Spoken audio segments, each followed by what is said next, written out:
যদি কারোর হাতে দেখেন যে শনির ক্ষেত্রে বা রবির ক্ষেত্রে বা বুধের ক্ষেত্রে এই যে হলুদ হলুদ চিহ্নগুলো হয়ে গেছে, এগুলোকে কড়া সিম্বল বলা হয়।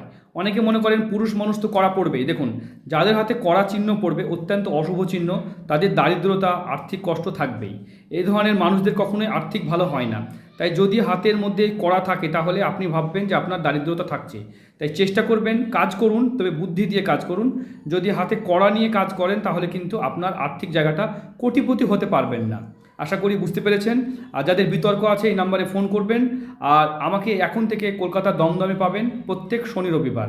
চ্যানেলটা সাবস্ক্রাইব করছেন তার জন্য অসংখ্য ধন্যবাদ। এই জাতকের হাতে এম সাইন আছে, এটা মানি মেকিং সাইন, সারা জীবন ইনকাম রোজগার হবে। তবে এই কড়া চিহ্ন থাকার কারণে এই জাতক সবসময় কঠোর বুদ্ধি দিয়ে নিজের উপার্জন করার চেষ্টা করছেন। এইভাবে যদি উপার্জন করার চেষ্টা করেন তাহলে উন্নতি হবে, তবে কোটিপতি হতে পারবেন না। আশা করি